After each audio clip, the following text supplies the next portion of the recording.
अभी हाथ ना लगी।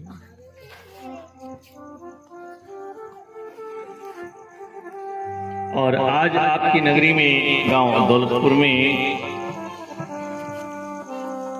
मेरे श्याम प्यारे की उनके चरणों में श्रीमद् भागवत कथा ज्ञानियत का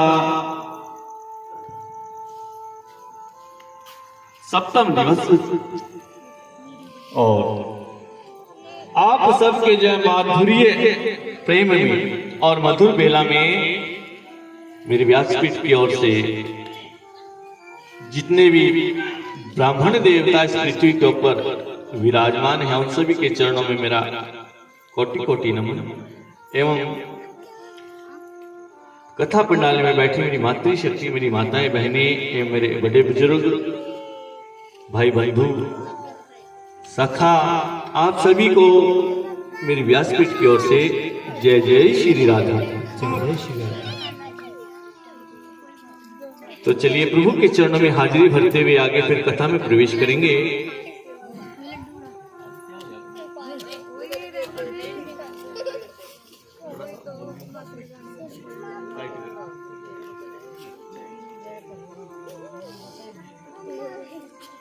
प्रेम से बोलिए बांके बिहारी लाल की।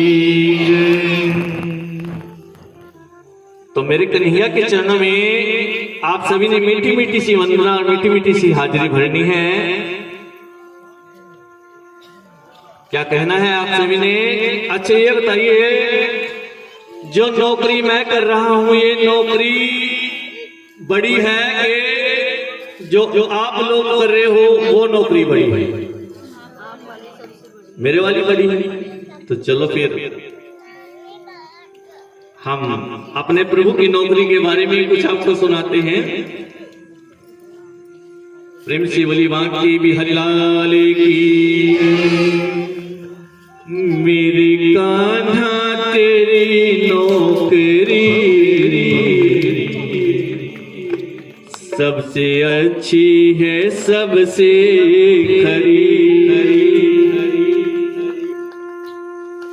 मेरी कान्हा तेरी नौकरी सबसे अच्छी है, सबसे खरी। मेरे कान्हा तेरी नौकरी सबसे अच्छी है, सबसे खरी। मेरे कान्हा तेरी नौकरी सबसे अच्छी है, सबसे खरी।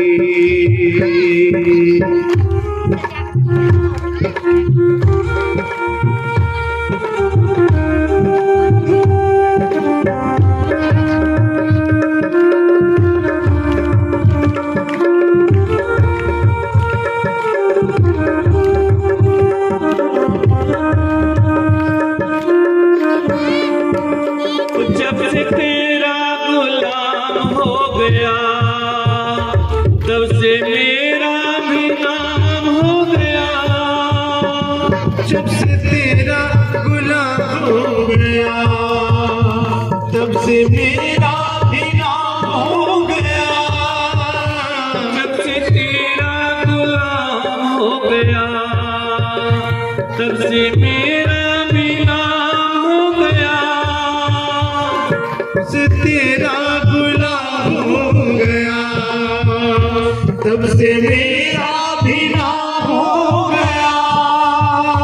वरना वो काती क्या थी मेरी, सबसे अच्छी है, सबसे खरी। वरना वो काती क्या थी मेरी, सबसे अच्छी है, सबसे खरी।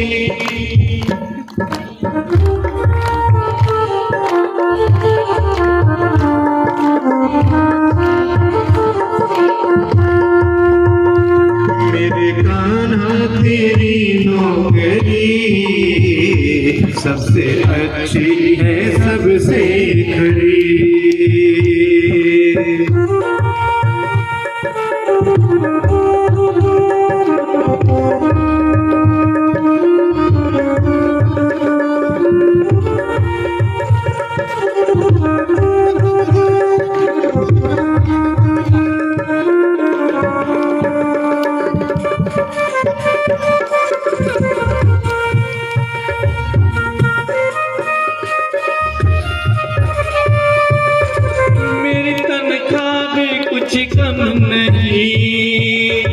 कुछ मिले ना मिले गम नहीं, मेरे तन का भी कुछ कम नहीं, कुछ मिले ना मिले गम नहीं, मेरी तनख्वाह भी कुछ कम नहीं, कुछ मिले ना मिले गम नहीं, मेरी तनख्वाह भी कुछ कम नहीं, कुछ मिले ना मिले गम नहीं। ऐसी होगी कहाँ दूसरी, सबसे अच्छी है सबसे खरी।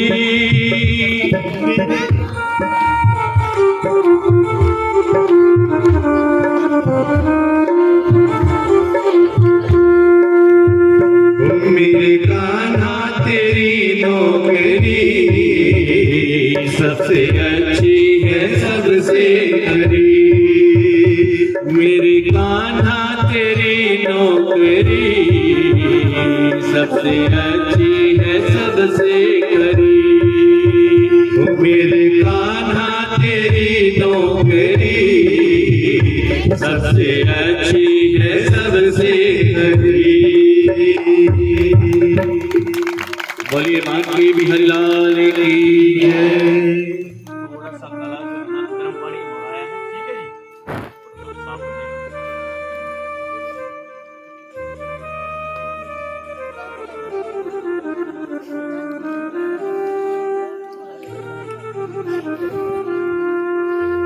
बोलिए मां की बिहारी लाल की। और आपने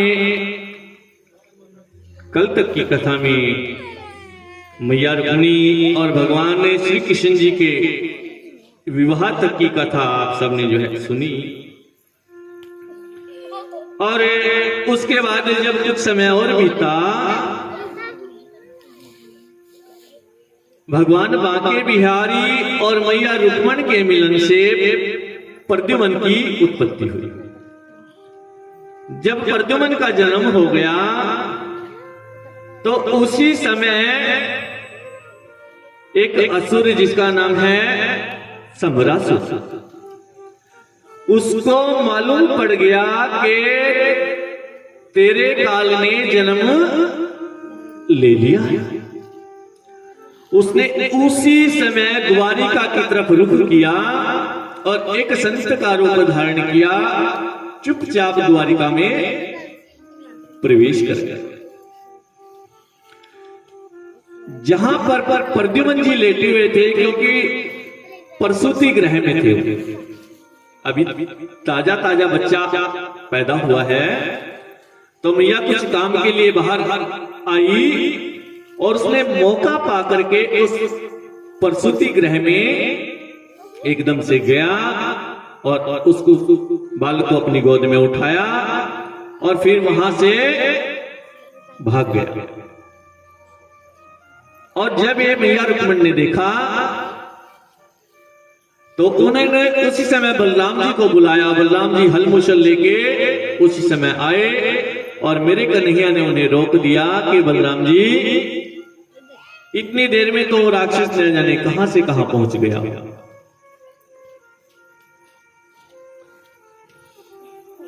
बोलिए बांके बिहारी लाल की।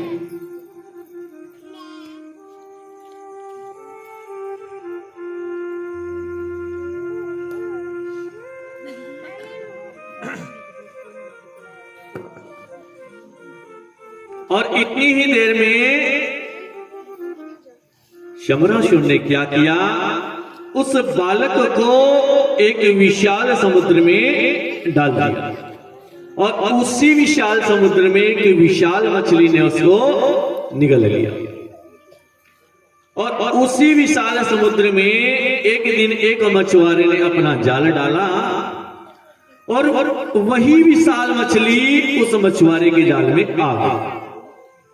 और अब उस मछुआरे ने क्या किया, जब उसके जाल में इतनी बड़ी विशाल मछली आई तो उसके मन में आया कि इतनी बड़ी मछली मैं अपने राजा को जाकर के भेंट करूं।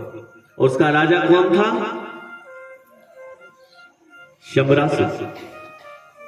होनी को कोई भी नहीं टाल सकता।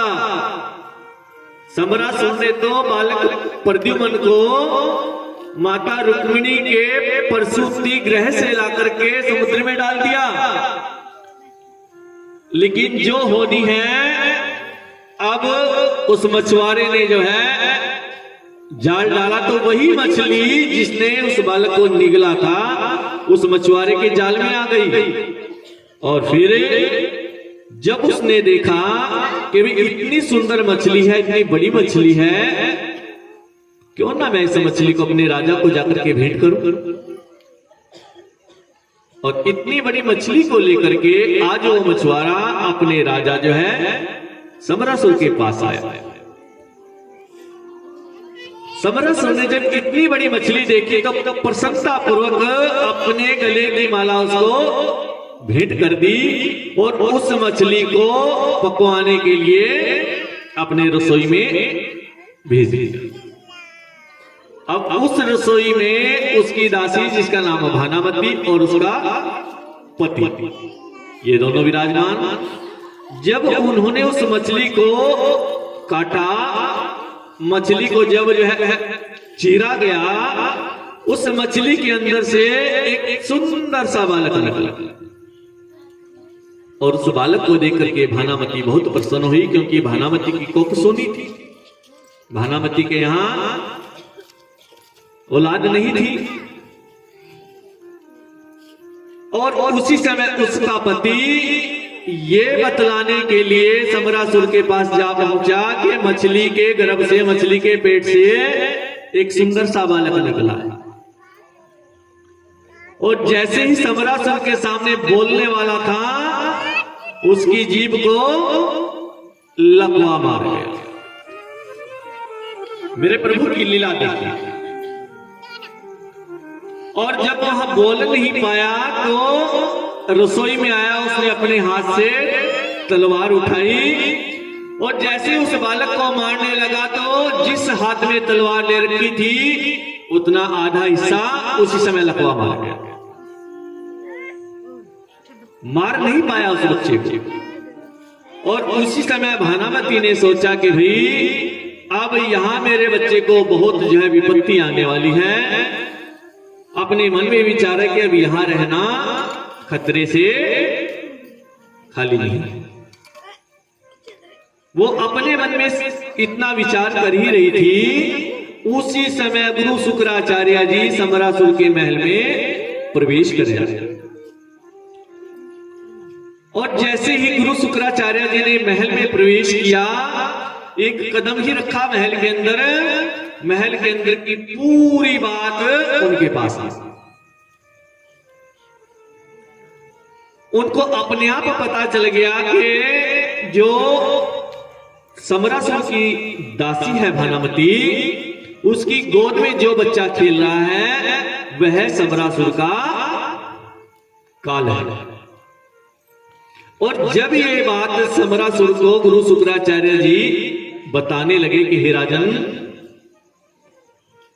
भानामती की गोद में जो बच्चा है वही तुम्हारी मृत्यु का काल बने। समरासुर बोला कि मैंने उस बच्चे को अभय दान दे रखा है। मैंने भानामती को वचन दिया है कि मैं इस बच्चे की सुरक्षा करूंगा, मैं इसे मार नहीं सकता।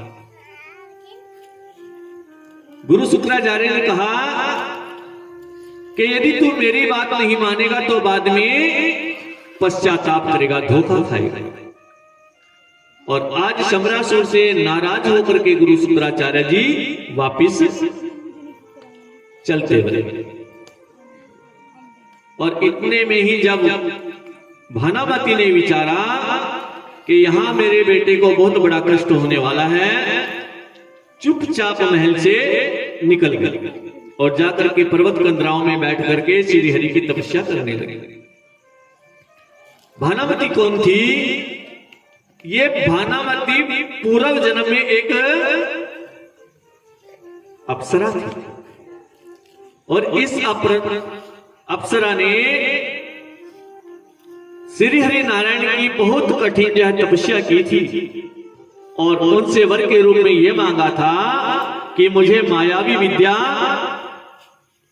और औषधियों का ज्ञान उत्पन्न हो जाए। और मेरे प्रभु ने बिल्कुल वैसा ही किया। तथास्तु कहा कि मैं तुम्हारी तपस्या से बहुत प्रसन्न हूं कि तुम्हें मायावी विद्या और औषधियों का ज्ञान हो जाए।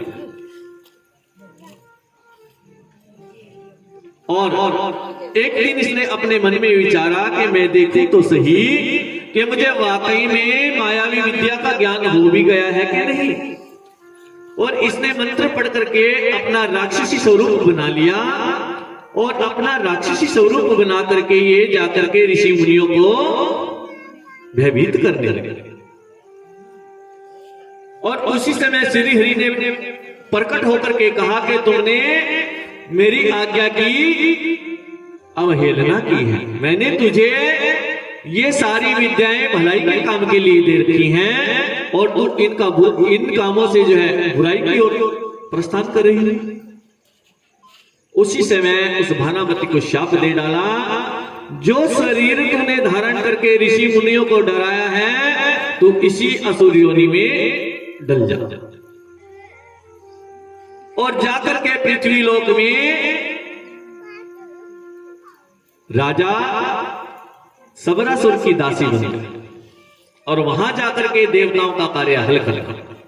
प्रेम से बोलिए श्री बांके बिहारी लाल की जय।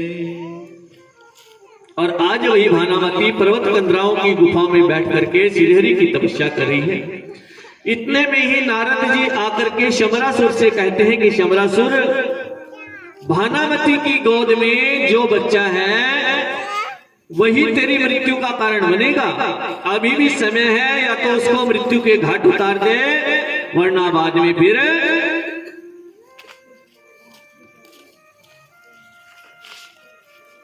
क्या होगा बाद में। अब पछताए क्या हो तो जब चिड़िया चुग गई फिर वही कहावत सिद्ध हो जाएगी। और आज नारद जी की बात मान करके शमरासुर ने अपने सैनिकों को भेजा कि जहां भी भानामती छुपी हो उसको ढूंढ करके लेकर के आओ, उस बालक सही। और जब भानामती को पता चला कि सैनिक ढूंढते ढूंढते उसकी ओर आ रहे हैं, उसने जो श्री हरि के चरणों का ध्यान किया, श्री हरि उसी समय वहां प्रकट हो गए और अपने मन की बात भानामती ने जो श्री हरि से कही कि प्रभु अब मैं क्या करूं, मेरे ऊपर तो इतनी बड़ी विपत्ति आन पड़ी है। श्री हरि बोले, भानामती मैंने तुझे मायावी विद्या का ज्ञान दे रखा है, मैंने तुझे औषधियों का ज्ञान दे रखा है, मैंने तुझे अस्त्र शस्त्र की विद्या का ज्ञान दे रखा है। तू अपने मंत्रों से इस बालक को तुरंत जवान कर दे। अभी बालक इतना सा है लेकिन तू अपने मंत्रों की शक्ति से इसको जवान कर दे। और इतना आशीर्वाद दे करके मेरे हरि अंतर ध्यान हो गए। उसी समय भानामती ने अपने मंत्रों की प्रक्रिया से उस बालक को तुरंत जवान कर दिया और उसे अस्त्र शस्त्र की विद्या में निपुण कर दिया, उसे औषधियों की विद्या में निपुण कर दिया। और जब सारी विद्याएं उसको सिखा दी और तब प्रद्युम्न से बोली कि बेटा, राजा शमरासुर ने मुझे बहुत दुख दिया है और तेरी माता जी को भी बहुत कष्ट पहुंचाया है कि तू अब जाकर के उससे अपना बदला ले। और उसी समय प्रद्युम्न हाथ में तलवार लेकर के क्रोधित अवस्था में शमरासुर को जाकर के ललकारने लगा। उसी समय शमरासुर इससे युद्ध करने के लिए आया और आज इस युद्ध में बालक प्रद्युम्न ने शमरासुर का गोविंदाय नमो नमः कर दिया। प्रेम से बोलिए श्री हरि नारायण भगवान की। और उसी समय माता रति प्रकट हुई।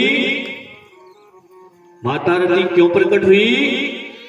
क्योंकि ये जो प्रद्युम्न हुआ है इसका पहला कौन सा जन्म था? कामदेव का जन्म था इसका।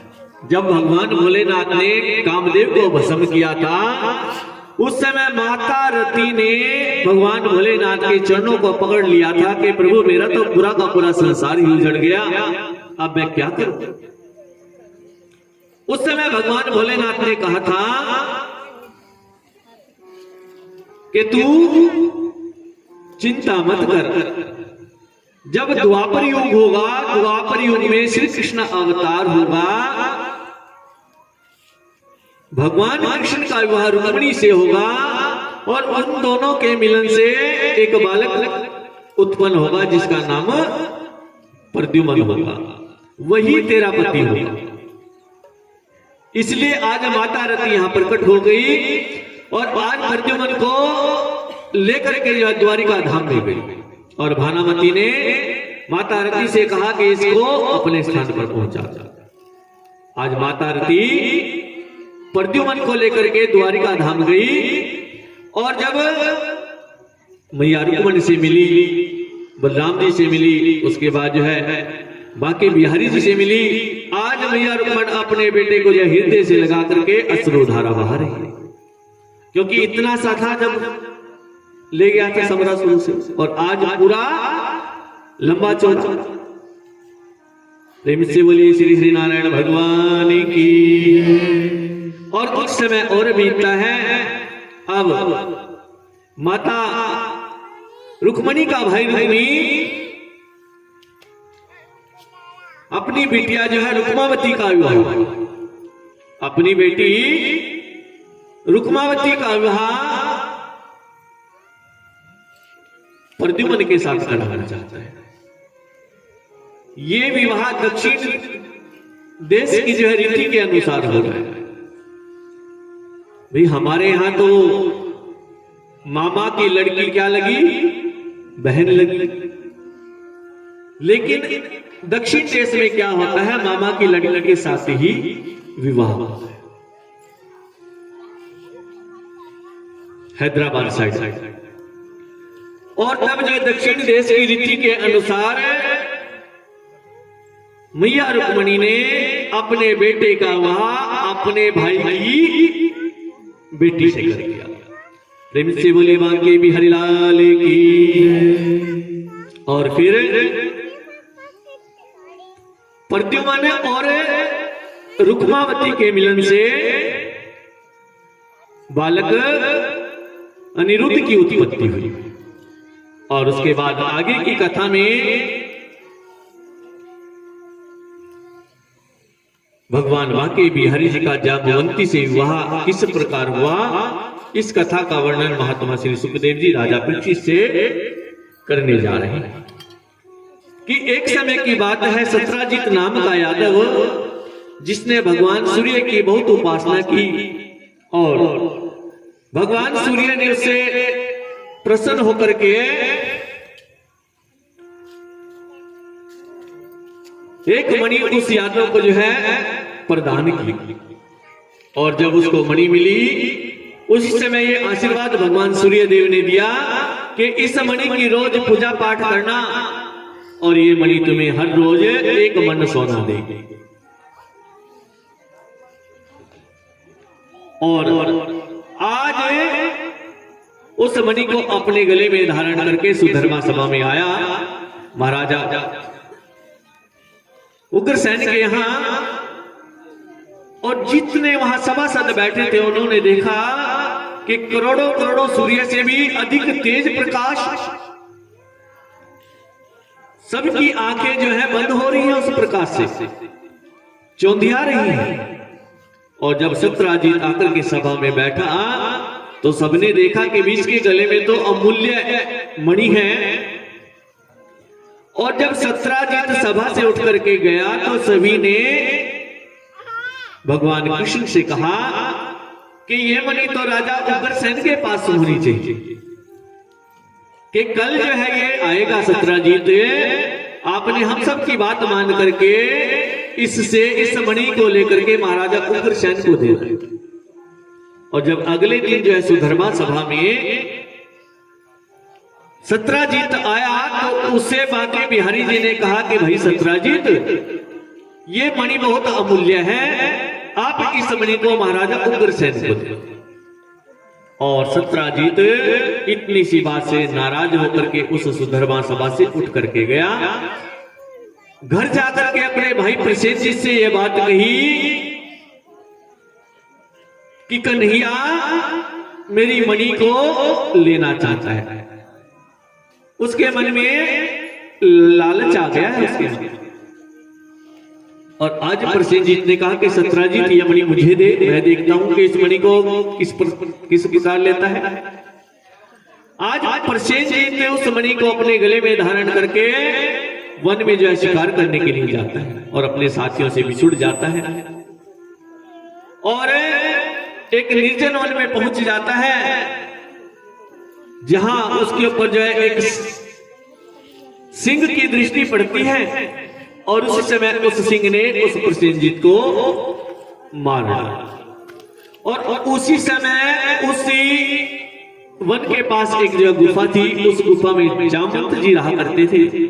जब जामवंत जी बाहर निकले तो जामवंत जी की दृष्टि उस जो है सिंह के ऊपर पड़ी और उन्होंने उस सिंह को मारा और उस मणि को लेकर के अपनी बिटिया जामवंती को मणि दे दी। प्रेम से बोले श्री बांके बिहारी लाल की। और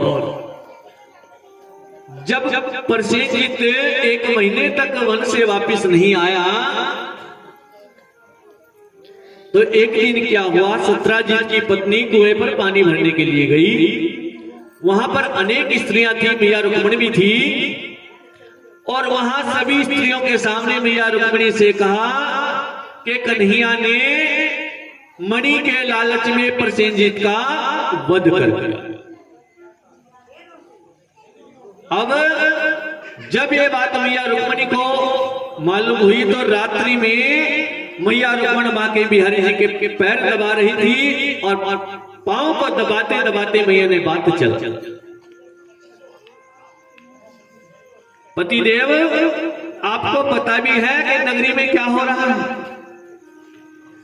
आपके ऊपर मणि चोरी का लांछन लगाया जा रहा है कि आपने मणि ली है और प्रसेनजीत का वध कर दिया। और मेरे कन्हैया ने अपने मन में विचारा कि प्रातः काल होने दो, और जब प्रातः काल हुई तो जितने भी यदुवंशी हैं सबको इकट्ठा किया कि भाई मैंने तो मणि बिल्कुल भी नहीं ली, मुझ पर बिना मणि लिए ही आप जो है आरोप लगा रहे हैं। और तब क्या हुआ, जितने भी यदुवंशी हैं उनको लेकर के घोड़े की जो खुर है उनके निशान पहचानते पहचानते वन की ओर गए और वन में जाकर के देखा कि प्रसेनजीत मरा पड़ा है, एक सिंह मरा पड़ा है। और उसी समय उस गुफा के ऊपर मेरे प्रभु की दृष्टि गई। जब उस गुफा के ऊपर मेरे प्रभु की दृष्टि गई तो उन्होंने कहा कि भाई तुम 12 दिन तक मेरा इंतजार करना गुफा के बाहर खड़े होकर के कि अब मैं इस गुफा में प्रवेश करके देखता हूं कि इस गुफा में कौन है।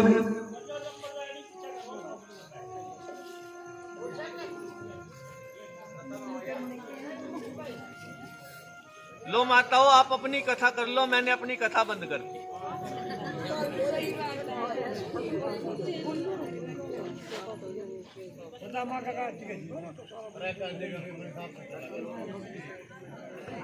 माताओं मैंने आपसे क्या कहा था, जब आप कथा में आकर के बैठ गए तो बस श्री हरि के हो जाओ। आप बोलते हो तो मुझको जो डिस्टर्बेंस होता है, मेरा ध्यान भटकता है। प्रेम से बोलिए बांके बिहारी लाल की। मेरा ध्यान कब लगेगा, जब आप मन कर्म वचन से श्रद्धा भक्ति विश्वास के साथ प्रभु के चरणों में अपने चित्त को लगा लोगे तो तब मेरे को आनंद आएगा कथा करने। इस कथा का एक एक शब्द अनमोल है, इसका कोई मोल नहीं दे सकता। और जैसे ही मेरे कन्हैया उस गुफा में प्रवेश किए, उन्होंने देखा कि एक सुंदर सी कन्या उस मणि के साथ खेल रही है। और जैसे ही उसके हाथ से वो मणि ली उसी समय उस कन्या ने जो है आवाज लगाई कि पिताजी देखिए कोई पर पुरुष जिसने मेरी मणि को ले लिया है। और उसी समय जामवंत जी आए और जामवंत जी ने देखा कि तुम कौन हो। और उसी समय जामवंत जी का और मेरे कन्हैया का युद्ध होने लगा। और युद्ध पूरे 27 दिन तक चला और आज जामवंत जी उस युद्ध में पराजित हो चुके हैं। और जब सारे अंग ढीले हो गए, सारा बल उनका जाता रहा, तब उनके मन में आया कि मुझे तो हराने वाले केवल 2 ही व्यक्ति हैं, एक राम और एक उनका छोटा भाई लखन, और कोई तीसरा मुझे युद्ध में हरा ही नहीं सकता। क्योंकि यही जामवंत जी इससे पहले युग में भी थे जिन्होंने राम जी के साथ पूरा युद्ध किया। और उसी समय दोनों हाथ जोड़ करके प्रभु के सामने खड़े हो गए कि आप कौन हो। मुझे तो युद्ध में केवल 2 ही आदमी हरा सकते हैं, एक का नाम राम और दूसरे का नाम लखन। उसी समय मेरे कन्हैया ने कहा कि मैंने यदुवंश में श्री कृष्ण के रूप में अवतार धारण किया। और आज जामवंत जी ने दोनों हाथ जोड़े के प्रभु इतना लड़ने की जरूरत क्या थी, आप पहले ही बता देते।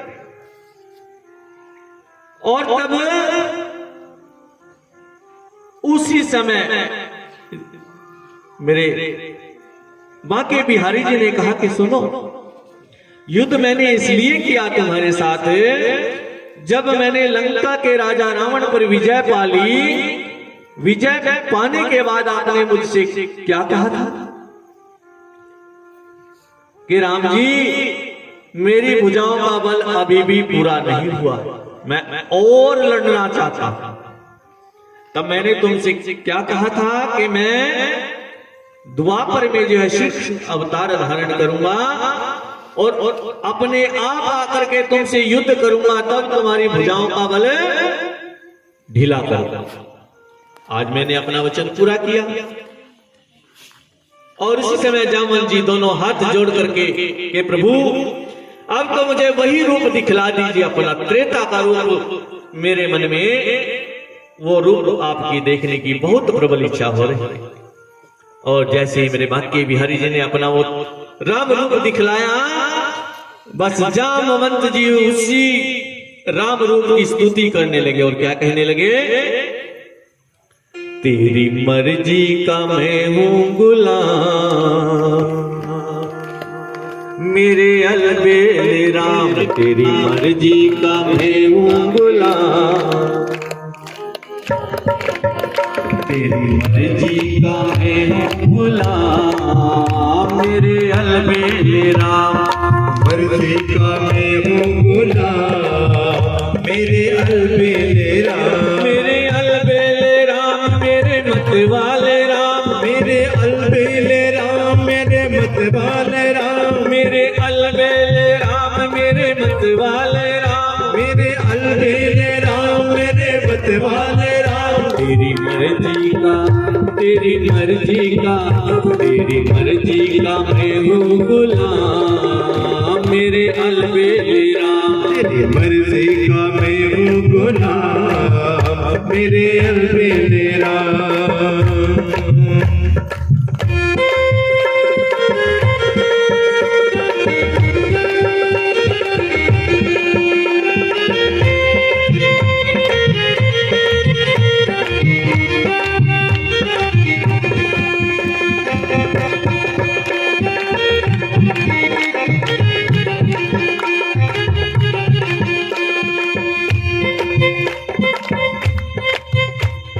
जो भी करा लो मैं तुम पर न्योछावर, जो भी करा लो मैं तुम पर न्योछावर, जो भी करा लो मैं तुम पर न्योछावर, जो भी करा लो मैं तुम पर न्योछावर।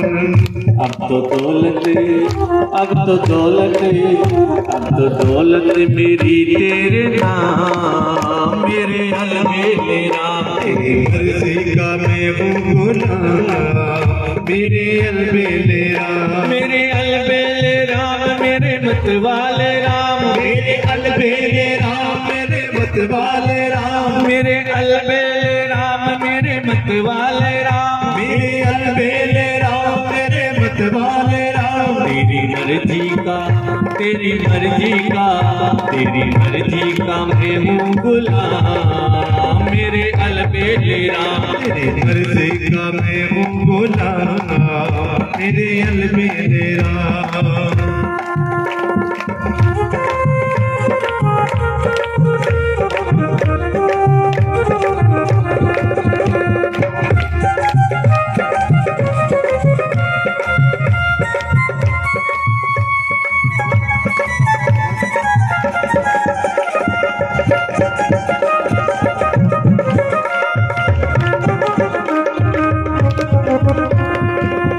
और जामन जी क्या कहने लगे कि मेरे प्रभु कहाँ त्रेता,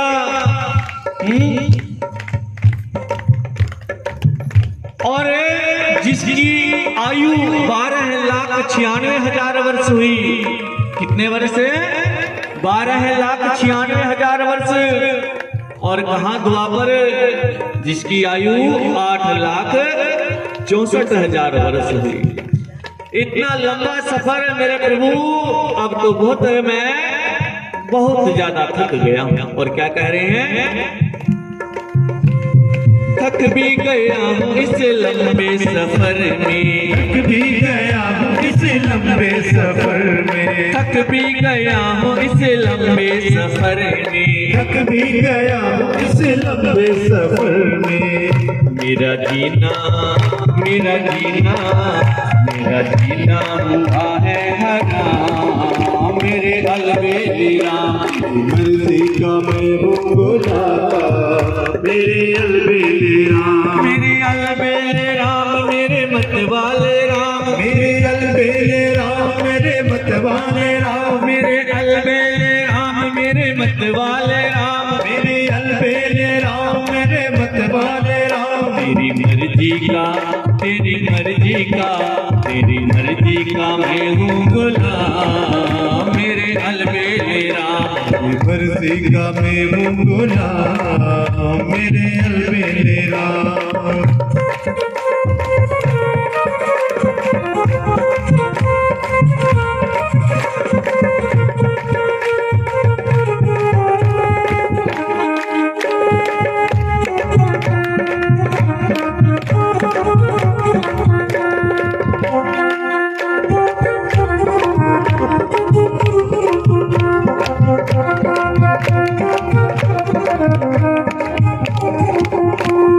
तेरी रजा में अब कर ली है राजी, तेरी रजा में अब कर ली है राजी, तेरी रजा में अब कर ली है राजी, तेरी रजा में अब कर ली है राजी।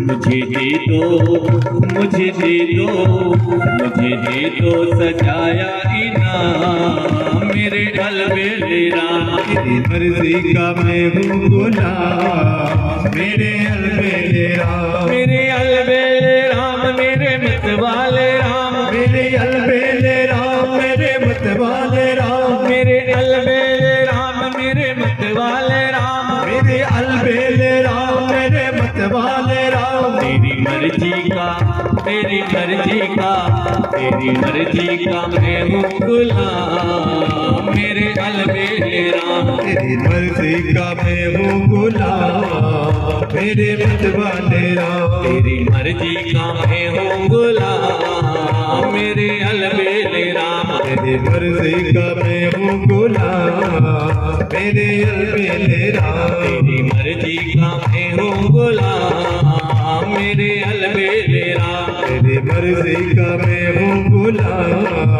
मेरे अलबेले राम।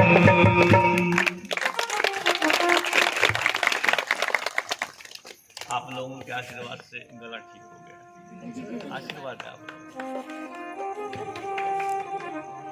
प्रेम से बोलिए बांके बिहारी लाल की जय।